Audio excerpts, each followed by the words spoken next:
আমার গাছে যে বরবটি গাছগুলো লাগিয়েছিলাম কি সুন্দর বরবটি এসেছে দেখো,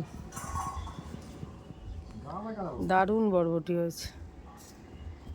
এখানে হয়েছে দুটো, এটা ছোট হয়েছে। এই দেখো কত বড় বড় বরবটি হয়েছে,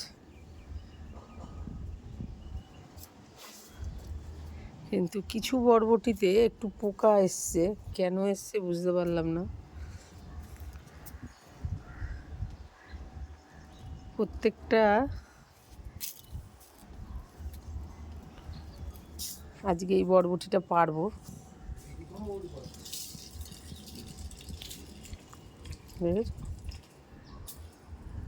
কত লম্বা হয়েছে বরবটি।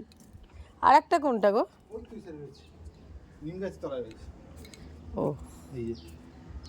আর একটা বরবটি দেখো,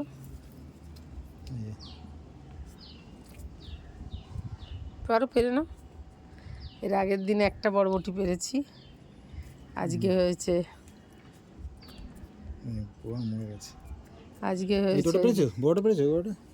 দুটো বড় বড় বরবটি হয়েছে। এই ধরো বরবটিটা ধরো। আর অনেক বরবটি সব হয়ে আছে। কালকে একটা বড় পেয়েছো, একটা দুটো। রোদ্দুরে সুন্দর টান টান হয়ে বসেছে, সারাক্ষণ বেটা এসিতে থাকে, আজকে রোদ্দুরে এসে বসেছে দেখো না। ওরে বাবালি মামা, ও পুপ্পা মামা একটু তাকাও, একটু তাকাও। ও বা ও বা, এই যে উচ্ছে গাছটা পোতা হয়েছিল যেটা, উচ্ছে দেখো দেখো উচ্ছে এসছে দেখো, দেখি কোথায়, এই দেখো উচ্ছে। ওয়াও, এই দেখো উচ্ছে, এই দেখো উচ্ছের ফুল এসে গেছে। আর তলা অনেক আছে, দেখো বড় হয়ে গেছে। এই দেখো উচ্ছে, দেখো আমার বেল গাছ। এই দেখো উচ্ছে। যতই ছাদ পরিষ্কার করে পড়ো না কেন সব আবার গাছ থাকে ছাদে, গাছ দোপাটি গাছ দেখো কি সুন্দর হয়েছে। প্রচুর উচ্ছে হয়েছে, মানে গাছে উচ্ছে ভরে গেছে। দেখো দেখো উচ্ছে, দেখো দেখো দিশা। বাবা, এই গাছে পেয়ারা, আবার গাছ ভরে সব পেয়ারা ধরে নিয়েছে। পেয়ারা, এই পেয়ারা দেখো। এই দেখো ঝিঙে গাছের সব পোতা হয়েছিল, গাছগুলো সব বেরিয়ে গেছে। ঝিঙেও আমার ঘরে খুব সুন্দর হয়। সব বেগুন পেকেছে, এই বেগুনের বীজগুলো আবার ফেলবো। লেবু গাছটা ছাড়তে হবে তো।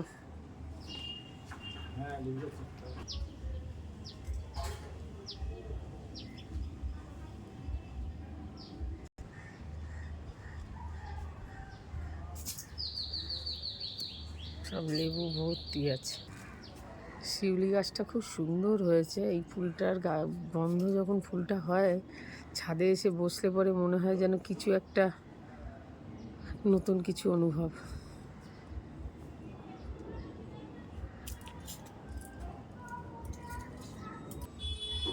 লোকে এই থানকুনি পাতা পায় না, আমার ঘরে থানকুনি পাতার চাষ পুরো একদম।